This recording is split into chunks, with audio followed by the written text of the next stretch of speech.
악한 영들은 떠나갈지어다. 의심, 경계, 판단, 정죄, 낙심, 분노, 절망, 엄란은 예수 이름으로 떠나갈지어다. 주님, 내 마음을 만져주시고 지켜주옵소서. 이 시간 예수 이름으로 여러분을 축복하기를 원합니다. 여호와는 내게 복을 주시고 너를 지키시기를 원하며, 여호와는 그의 얼굴을 내게 비추사 은혜 베푸시기를 원하며, 여호와는 그 얼굴을 내게로 향하여 드사 평강 주시기를 원하노라. 옆에 있는 분에게, 선생님에게 하나님 은혜와 평강이 넘치시기를 축복합니다. 네.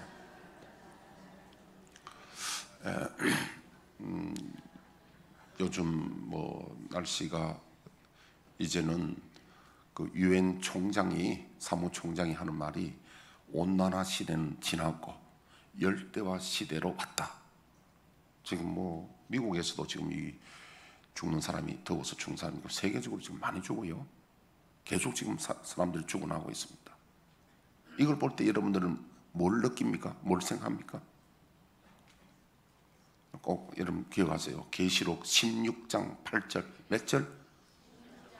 계시록 16장 8절. 우리가 한번 보겠습니다. 계시록 16장 8절 한번 봅시다. 여기 보면은 눈으로 한번 확인해 봅시다. 16장 8절에 보면은요, 넷째 천사가 그 대접을 해 소돔에 해가 권세를 받아 불로 사람들을 태우니 사람들이 크게 태움에 태워진지라. 이 재앙들을 행하는 권세를 가지신 하나님의 이름을 비방하며 또 회개하지 아니하고 주께 영광을 돌리지 아니하더라. 그래, 해가 점점 뜨거워져가지고 다 죽는답니다. 그러면 이제 시작이거든요. 내년에는 올해보다 더 뜨거울까 안 뜨거울까? 더 뜨겁습니다. 2년 뒤에는 3년 뒤에 더 뜨거워요. 그러면 해가 뜨거워져서 사람들이 태워준 사람들이 이거는 많게 돼 있다. 그럼 이걸 볼 때 뭐 생각합니까? 예수님 올 때가 점점 가까워지는구나. 예수님 오시는 거는 뭘 아냐면 징조를 보고 안다고 그래요. 이런 징조들 보고, 이 날씨 뜨거워지면 확실한 징조. 이 날씨 뜨거워지면 그 다음에 따라오는 게 뭡니까? 기근이 옵니다. 기근. 농사가 안 되면 기근이 옵니다. 앞으로 먹고 살기가, 이 먹는 문제가 값이 굉장히 올라가고 이 기근이 옵니다. 곡창지대가 이제 이런 뜨거워지니까 곡식이 안 되는 거예요. 그러면 또 확실한 징조가 뭡니까? 예수님 오시는 징조. 가장 확실한 거는요, 적그리스도의 출현입니다. 적그리스도. 적그리스도에서는 오늘 제가 지금 말씀을 다 안 드리는데, 이미 적그리스도는 아주 강력하게 활동하고 있고요. 프리메이슨, 김정은이도 프리메이슨이라고 하는 사람도 있고 아니고 그러더라고. 프리메이슨은 그 사인이 손을 이렇게 넣었다가 합니다. 이렇게. 그 다음에 그 프리메이슨 안에서 비밀 핵심 조직은 일루미나티는 이렇게 합니다. 사인을. 일루미나티거든요. 그런데 놀라운 거는요, 세계적인 유명한 목사들도 거기 프리메이슨에 들어가 있는 거예요. 일루미나티 들어가 있는 거예요. 거기는요, 밑에 1도, 2도, 3도 요까지는 잘 몰라요. 그냥 좋은 조직, 세계적인 친목이 같다 하는데 4도부터 들어가면요, 거기도 피언약식을 하면서 사탄에게 충성맹세를 합니다. 루시퍼에게. 확실하다니까요. 이거 이 방송 나간다니까요. 이거 내가 책임져야 될 말들이에요. 루시퍼에게 충성맹세합니다. 그 중에 누가 있냐면 빌리그람 목사도 거기에 해당됩니다. 아주 높은 자리에 있습니다. 그 사람도. 그렇지. 얼마 전에 상암동에 거기에 사랑의 교회 주체로 빌리그람 목사 아들 초청해서 집회했잖아요. 그거 잘못된 겁니다. 근데 가면 안 돼요. 목사들 중에서요, 일루미나티가 많다니까요. 유명한 사람 중에. 그 사람들은 뭐냐면 예수님을 기도하고 하나님 기도해도요, 자기의 최고의 신앙의 대상이 누구냐면은 루시퍼야. 그 피언약을 했다니까. 그다 참 믿지 못할 일이죠. 또 우리나라의 목사들 중에 주사파 목사들이 있어요. 주사파는 뭐냐면 우리 민족의 태양은 지도자는 김일성입니다. 김일성에게 충성맹세한 자들입니다. 그들은 하나님을 부르고 주님께 기도해도 더 큰 목적이 민족 통일인데, 이 민족 통일이 김일성이를 통해서 통일되기를 하는 사람들은 주사파 중에 충성맹세한 자들이 있습니다. 그런 사람들은 하나님 나라에 못 들어갑니다. 성경에 그런 사람들은 하나님 나라에 못 들어간다. 우리는요. 자, 오늘 이제 고래 놓고 이제 설교 말씀을 제가 이어서 하다가 또 그 부분 잠깐 내가, 근데 여러분 생각에 목사님은 가끔가다 왜 정치 이야기를 좀 하느냐? 여러분들이 몰라서 그런데요. 목사는 정치 이야기 해야 돼요. 왜? 이사야, 에레미야, 에스겔, 스가랴, 다니엘 선지자들이 다 그 당시에 정치 잘못된 거 지적하고 다 한 겁니다. 그렇게 몰라서 그렇지 원래 알면은 선지자들은 지적을 하는 게 맞고, 세례 요한 같은 경우에는 헤로드 왕을 지적하다가 순교당 목 날라갔잖아요. 물론 지적해가 좋은 일로 본인에게는 해가 되지. 그러나 목사가 정치 이야기 해서는 안 된다 하는 말은 여러분 몰라서 하는 말이야. 그거는 틀린 말이야. 성경은 그렇지 않다고. 목사는 옳고 그른 모든 말을 정치 아니라 어떤 면도 다 해야 돼요. 여러분 성경에 보면요, 어떤 데 보면 우리 요즘 금요일 날 우리 에스겔서 하잖아요. 16장 우리 하는데 내가 봐도 좀 나쁘고 그런, 예를 들면 네가 피투성인데 내가 거두어서 자랐더니 이제 네 유방이 자라고, 이런 말도 나온다니까요. 그런 말은 내가 하기가 어려운데 성경은 가감없습니다. 있는 말 다 한다고 그러더라고요. 여러분들이 그렇게 알아듣고, 자주 안 하는데 나 안 하려고 했습니다. 어떤 데는 꼭 해야 될 때는 한 번씩 한다니까요. 미리 예방접종을 딱 해놓고. 내가 지난주에 설교가 뭡니까? 우리들을 위해서 성령께서 말할 수 없는 탄식으로 우리를 위하여 친히 간구하신다고 우리 말씀을 들었습니다. 거기 어디 있냐면은 로마서 8장 27절, 마음을 살피신 이가 성령의 생각을 아시나니, 마음을 살피시는 이는 하나님이 성령의 생각을 아시나니 이는 성령이 하나님 뜻대로 성도를 위하여 간구하십니다. 26절에 보니까 이와 같이 성령도 우리의 연약함을 도우시나니 우리는 마땅히 기도할 바를 알지 못하는 오직 성령이 말할 수 없는 탄식으로 우리 위하여 친히 간구하신다. 여러분 성령이, 하나님의 신이, 성령이 저와 여러분들 위해서, 우리는 마땅히 기도해야 될 바를 알지 못하는, 이게 마땅히 기도할 바는 뭐냐면 우리가 마땅히 신앙생활을 바로 하고 우리 영혼의 구원을 위해서 마땅히 기도할 바를 모른다는 이런 뜻이에요. 그런데 성령님은 저와 여러분들 위해서 말할 수 없는 탄식으로 성부 하나님께 우리를 위해서 간구하신다는 거예요. 그러니까 여기서 이제 질문이 딱 나옵니다. 그거 잘 안 믿어지는데요. 왜? 성령님이 말할 수 없는 탄식을 나를 기도했는데 나는 왜 지금 어려움을 당하고 있냐? 성령님이 이렇게 탄식을 기도하는데 나는 왜 이 모양이냐고. 그런 질문을 할 수 있잖아요. 그 문제를 제가 풀어드리겠습니다. 그 해답이 뭔가 하니까 오늘 하나님을 사랑하는 자, 그 뜻대로 부르심을 입은 자들에게는 모든 것이 합력하여 선을 이루느니라. 이게 선을 이룬다는 영원한 구원을 받는다는 거예요. 이게 선은 영원한 구원이에요. 자, 그렇다면 여러분, 저와 여러분들만 이 세상 살면서 어려움 당합니까? 욥은 안 그랬습니까? 모세는 안 그랬습니까? 다윗은 안 그랬고 다니엘은 안 그랬습니까? 그렇다면 여러분, 하나님이 인도하신 이스라엘 백성들이 왜 홍해 바다 앞에 그 어려움을 당해야 했습니까? 그런 일들이 합력하여 마지막에 구원을 이룬다는 거예요. 합력하여 선을 이룬다는 겁니다. 그 어려운 역경도, 사도 바울도 그렇지 않습니까?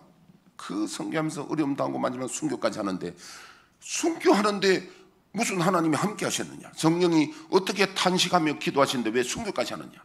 여러분, 그것이 육적으로 해석하면 안 됩니다. 영원한 합력하여 구원을 이루신 겁니다. 순교가 얼마나 여러분 복된 일입니까? 합력하여 선을 이루고 구원을 이루신 겁니다. 우리 육적으로 해석하면 안 된다는 이야기죠. 그래서 여기서 제가 지금 우리가 이 부분에서 28절 해석하면, 우리가 알거니와 하나님을 사랑하는 자, 조건이 하나님을 사랑하는 자라야 되는데, 하나님을 사랑하는, 하나님 믿는 자입니다. 믿는 자, 하나님의 사랑하는 자는 어떤 자냐? 요한복음 14장 23절 한번 띄워주시죠. 하나님 사랑하는 자 어떤 자냐? 예수께서 대답하여 이르시되 사람이 나를 사랑하면 내 말을 지키리니 내 아버지께서 그를 사랑하실 것이요 우리가 그에게 가서 거처를 그와 함께 하리라. 네, 그냥 띄워놓으세요. 예수께서 대답하여 이르시되 사람이 나를 사랑하면 내 말을 지키리니. 이 말은 다르면 사람들이 나를 믿으면, 예수님 믿으면 뭘 믿어야 됩니까? 예수님 말씀을 믿고 따라가야 됩니다. 아무든지 나를 따르거든 자기를 부인하고 십자가 지고 나를 따를 것이니 따르라고 합니다. 예수님을 따라야 됩니다. 뭐 따르냐? 말씀을 따라야 됩니다. 그래서 예수님이, 예수께 대답하여 이르시되 사람이 나를 사랑하면 내 말을 지키리니. 그래서 요한복음 14장 15절 보면 너희가 나를 사랑하면 내 계명을 지키리라. 또 21절에 가보니까 14장 21절, 내 계명을 지키는 자는 내 아버지께 사랑을 받을 것이요 나도 그를 사랑하여 그에게 나를 나타내리라. 그리고 이게 예수님을 사랑한다는 말은 믿는다는 말인데, 예수님을 믿고 사랑하면 예수님의 말씀을 따라가야 된다는 거예요. 말씀 따라가는 이게 중요합니다. 그래서 여러분, 이게 어디까지 올라가야 되냐면요, 이제 왜 지워됩니다. 에덴 동산에 가보면요, 선악과 문제 나오잖아요. 선악과를 따먹음으로 인해서 아담 하와는 선과 악의 기준이 하나님께 있지 않고 자기 자신에 있으므로 그때부터 하나님 말 안 듣습니다. 순종 안 합니다. 우리가 예수님을 믿고 주님을 주라고, 하나님을 아버지라 부르고 주라고 부르는 자들은 이제는 선과 악의 기준이 내게 있는 것이 아니라 주님께 있으므로, 하나님 말씀이 선악의 기준이므로 그게 옮겨가는 겁니다. 선악의 기준 옮겨갑니다. 그것을 우리는 에덴의 회복이라고 합니다. 복낙원이라고 해요. 에덴 회복. 잃어버렸던 신낙원이 복낙원이 되는 겁니다. 그게 여러분 기준이 됩니다.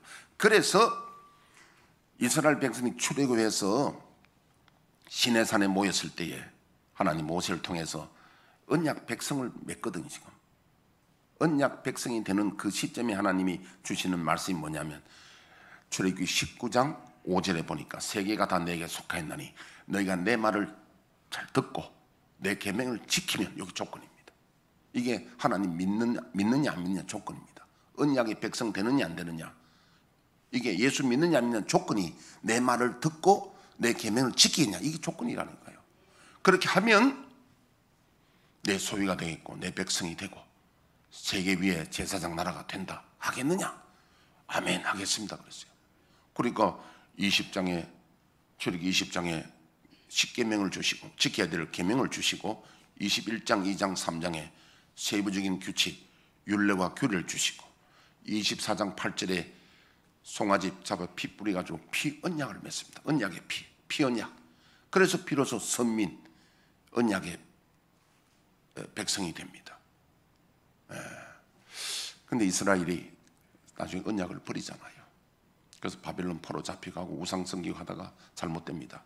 그래서 이스라엘 백성이 할 수 없는 그것을 하나님은 하시는데, 예수님을, 하나님 아들을, 죄 없는 예수님이 십자가에서 돌아가신 것은 그 언약의 피값을 갚아주시는 거예요.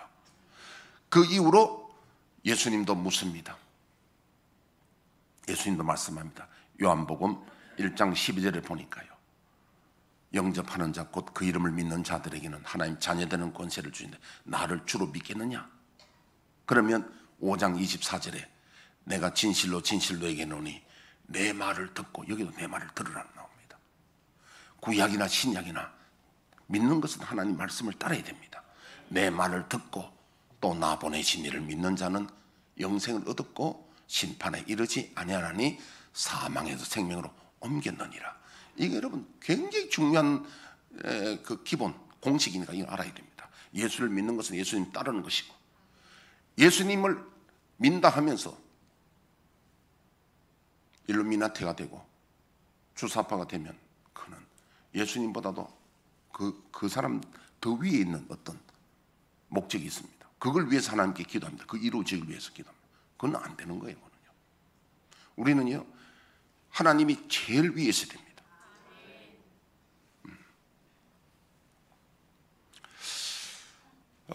이걸 내가 조금 예화를 하나 드리겠는데요.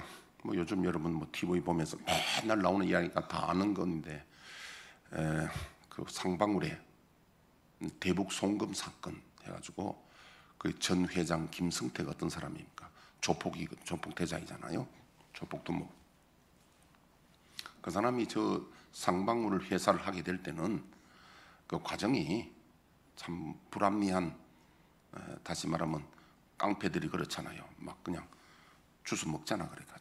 그래가 하여튼 회장이 됐어요. 그리고 회사 뭐 자본도 많고 여러분 상방울 회사가 크잖아요. 그런데 뭐 경기도 그 뭐 대북 북한에다가 뭐 스파밍강 뭐 사업 한다고 해가지고 하여튼 그래서 거기에 연루돼 가지고 500만 불을 먼저 송금하고, 그 다음에 나중에 300만 불은 이제 이재명 도지사가 북한에 방문하는 걸로 해가지고 방문 초청용으로 이제 로비를 해가 300만 불 해가 합의 800만 불을 갔단 말이에요. 그리고 김성태가 이제 와서 이제 불었거든요. 그까지 다 알잖아요. 부른데 뭐 누가 왔냐면은 평화 부지사인 이화영이가 돈 건넸다. 이랬는데 이화영은 처음에 부인하다가 모든 자료가 드러나니까 이제는 이화영이가 고민하다가 변호사하고 결정해서 뭐라고 했느냐면은, 걷는 건 맞는데 내가 이재명 지사에게 보고했다 그랬어요. 보고했다 그러면은 그 책임이 이재명이 돌아가거든요. 안 그러면 자기가 독박을 쓰면은 자기가 책임을 지면 한 20년 정도 살아야 된다고. 그걸 갖다가 이제 보고했다 그러면 뭐 제 생각에 한 2년 정도 살고 나머지는 이제, 그러면 이렇게 하는데 이번에 이제 그 문제 가지고 지금 계속 말이 나오잖아요. 그런데 문제는 뭐냐면 부인이, 이화영 부인이 재판장에 나와 판사 앞에서 뭐냐 하니까 부부싸움한 거야. 당신이 독박 서지 왜 이재명에게 덮으시느냐 그런 내용이죠. 그래가 야단났는데, 그래 나는 그 문제를 놓고 생각해봤습니다. 그 부인이 왜 무슨 심정일까? 알고 보니 그 사람들이 성균관대학교 출신들인데 두 사람이 하게 됐다. 운동권 출신이야. 둘 다 부부가. 그런데 이제 부인이 생각에는 그 이왕이 보고 그런 생각했는가 봐. 이 쫄짱부야 사내 새끼가 주군을 위해서 죽기도 하는데 주군을 위해서 독박 써서 감옥 사는 거 못하느냐? 네가 만약에 2년 살고 나오면은 그 다음에 동지들을 무슨 낯을 보겠느냐? 아마 그런 생각을 한 거예요. 주군에 대한 충성. 이 부인은 남편보다는 주군이 우선이야. 그래서 그것을 법정에서 싸우는데, 보통 법정에서 그렇게 대들고 싸우면은 현장에서 구속되는데 그 판사가 아마 사람이 성격이 착한 사람이라고 그래요.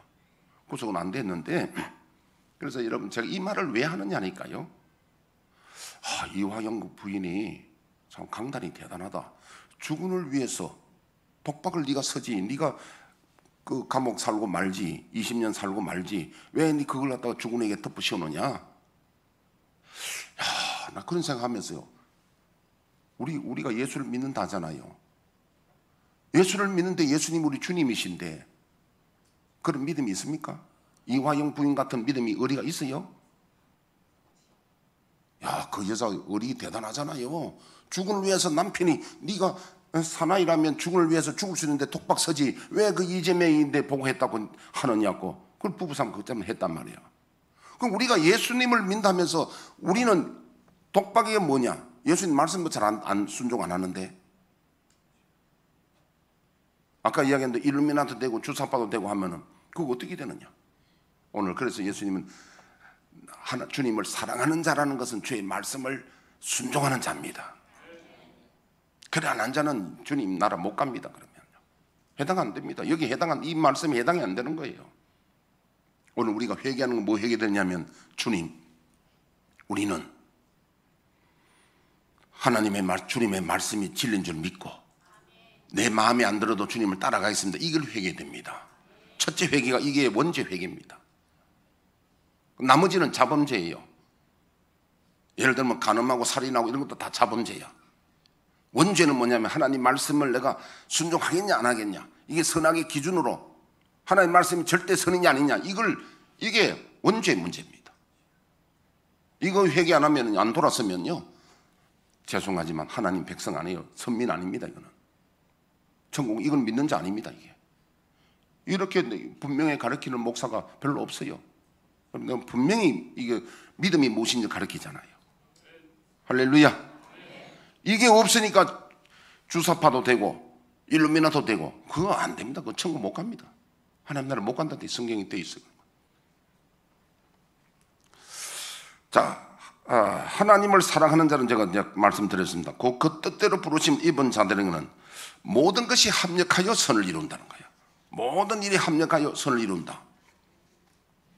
자, 이 말은 모든 일이라는 것은요, 좋은 일도 있고 나쁜 일도 있고 어려운 일도 있고 하지만 그 모든 것이 결국은 때로는 홍해도 되고 사자굴도 되고 때로는 순교도 되고 이 모든 것이 합력하여 선을 이룬다는 겁니다.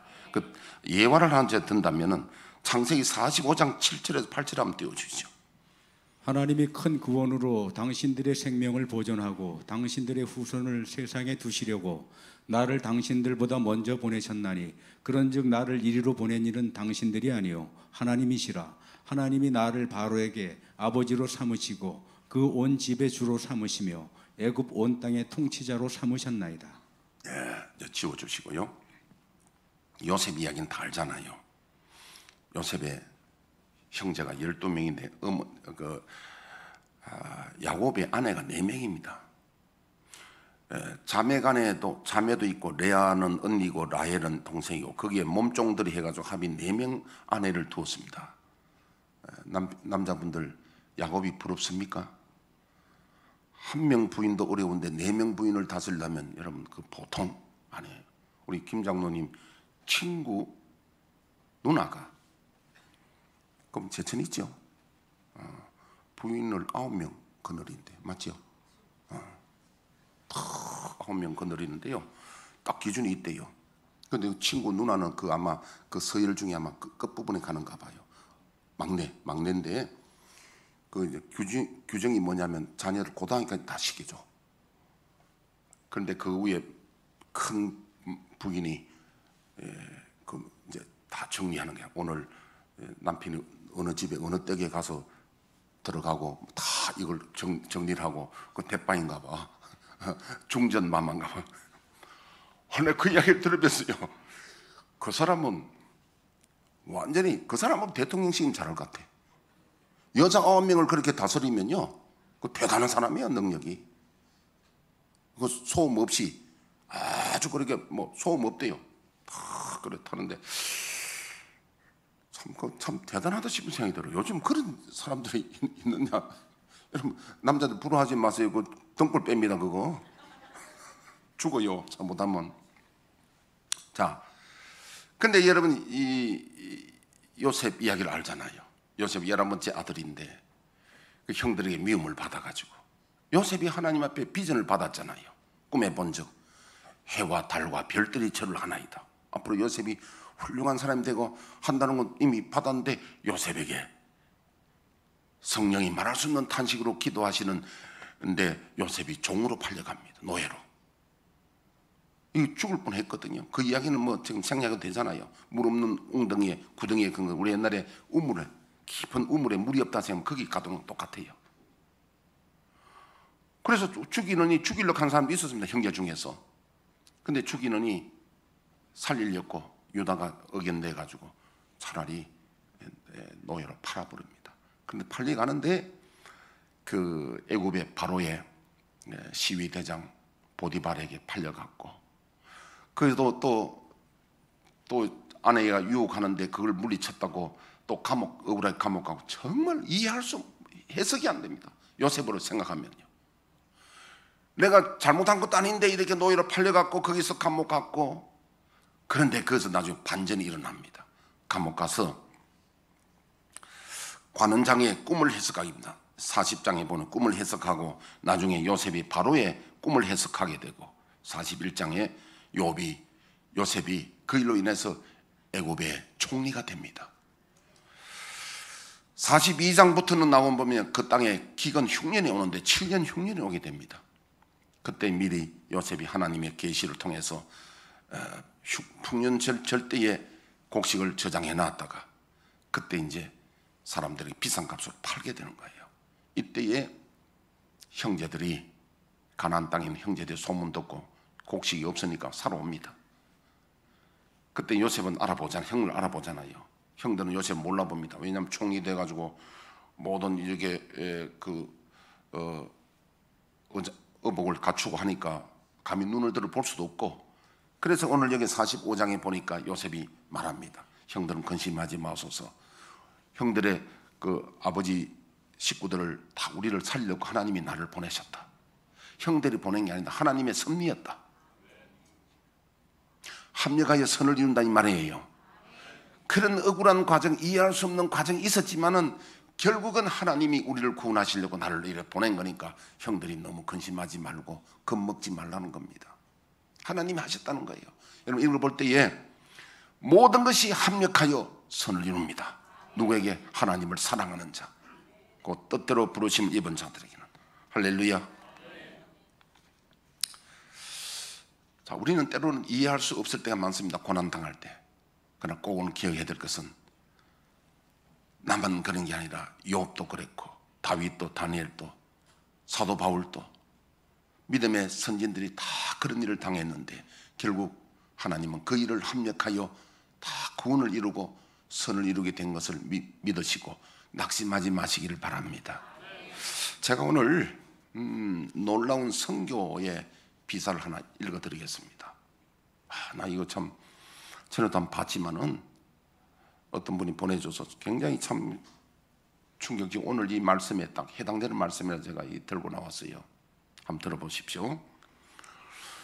지금부터 120년 전 한 젊은 선교사 부부가 미국 선교부에서 한국으로 파송을 받았다. 이 젊은 선교사 부부는 충남 공주를 선교 기반으로 하여 선교를 시작했고 공주에서 첫 아들을 낳았는데 첫 아들의 이름을 한국의 광복을 기원하면서 한국식 이름으로 우광복이라고 지었다. 미국 사람인데 이름을 우광복이라고 지은 거예요. 그리고 여동생이 둘 낳았는데 올리버와 로즈라는 두 딸을 낳게 됩니다. 합이 3명이죠. 1906년 2월 달에 논산 지방 부흥회를 인도하고 돌아오다가 잠시 비를 피해 상력간 알죠? 옛날에 그 사람 장례 치를 때 쓰는 그걸 갖다 모은 흙강 같은 게 있습니다. 상력간에 잠시 쉬었는데 바로 전날 장티푸스로 죽은 사람을 장례하고 그 장례 용품을 보관해 두었기 때문에 선교사님이 장티푸스에 감염되어 세상을 떠나게 됩니다. 여러분, 하나님 성령이 말할 수 없는 탄식을 기도하는데 이런 일이 있다니 이해 안 되죠? 끝까지 들어보셔야 돼요. 졸지에 선교사님 부인은 과부가 되어 미국으로 돌아갑니다. 놀라운 사실은 2년 후 선교사님의 부인이 자녀들을 데리고 다시 한국 공주로 돌아왔던 것입니다. 그리고 공주에 큰 교회를 세우는데 기여하고 47년간 선교 사역을 했습니다. 그런데 두 딸이 풍토병에 걸려 죽었는데 우광복의 여동생 올리버는 11살에 죽어서 공주 땅 영면동산에 묻힙니다. 예수 안 믿는 사람들이 이거 들으면 뭐라고 생각하겠습니까? 합력하여 선을 이루겠습니까? 우광복은 공주에서 태어나서 초중학교를 공주에서 나옵니다. 다시 미국으로 건너갑니다. 그리고 초중학교를 나오니까 한국말 잘하잖아요. 한국 잘하잖아요. 미국으로 건너갑니다. 그리고 다시 한국으로 나오게 됩니다. 그때가 바로 일제 식민지 통치에서 벗어나 하지 장군이 군정관으로 한국을 신탁 통치하던 때였습니다. 이때에 일본 사람들은요 재산 몰수하고 차비만 가지고 일본 다 쫓아보내고 그 미국이 신탁 통치한 사람이 하지 장군입니다. 그래서 우리가 일본 사람들 그냥 주웠잖아요. 그때 영어와 한국말을 능통하게 구사할 수 있는 사람이 필요했습니다. 바로 그 사람이 선교사 아들 우광복을 만나가지고, 우광복이 미국말 한국말 잘하잖아요. 그래서 이 하지 장군이 우광복이를 만나가지고 참모가 되었습니다. 그래서 한국 정부 수립에 관여합니다.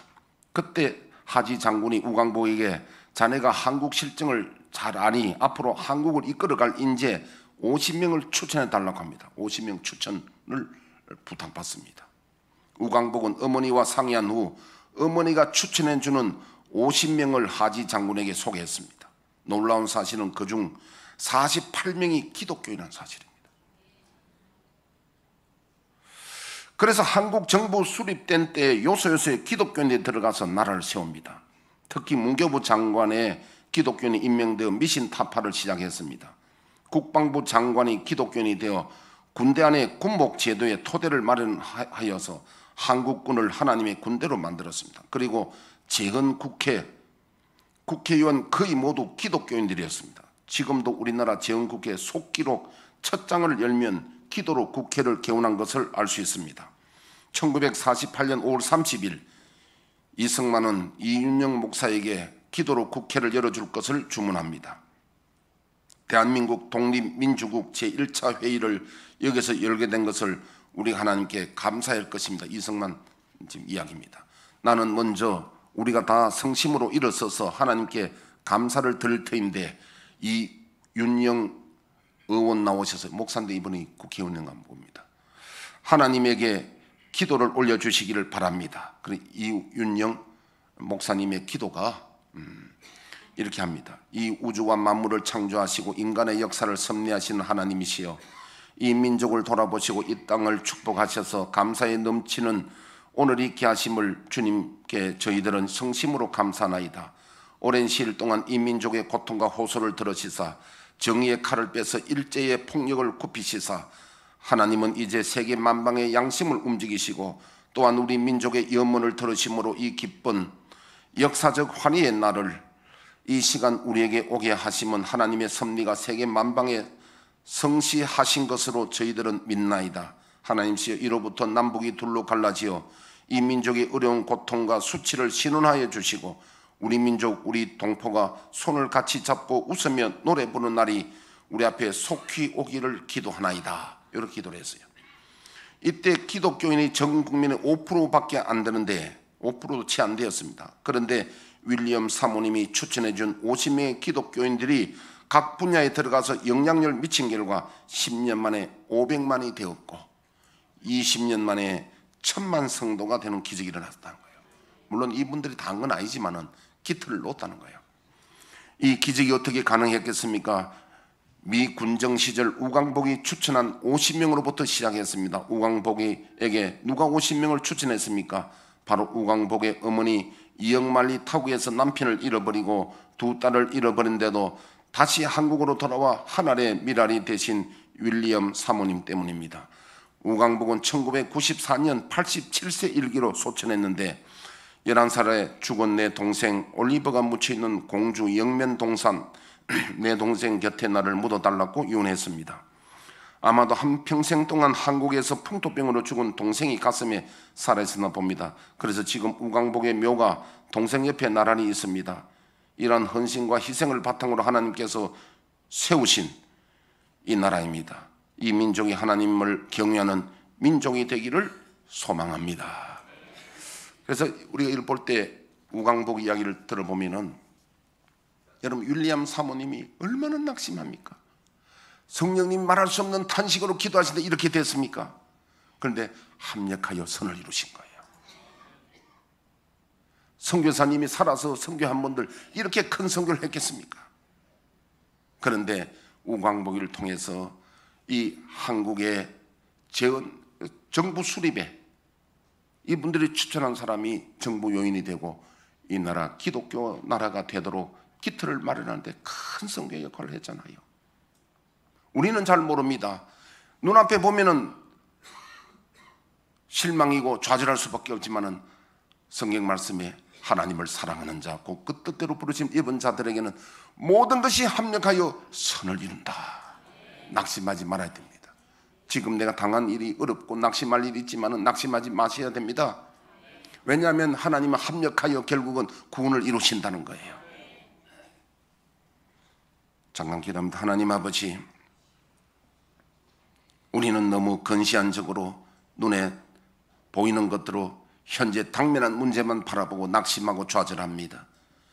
그러나 하나님께서는 낙심하지 말라. 성령께서 말할 수 없는 탄식으로 너를 위하여 기도하고 마침내 합력하여 구원을 이룬다 하였습니다. 하나님 아버지, 우리와 함께하여 주셔서 우리 믿음이 떨어지지 않게 하여 주옵시고 마지막 때 믿음을 지켜서 할렐루야 주 예수여 어서 오시옵소서 영접하는 저희들 다 되게 하여 주옵소서. 우리 가운데 주님이 늘 동행하시길 원하옵고 예수님 이름으로 기도합나이다. 주여 우리의 죄를 1절 부르고 1분 기도하겠습니다.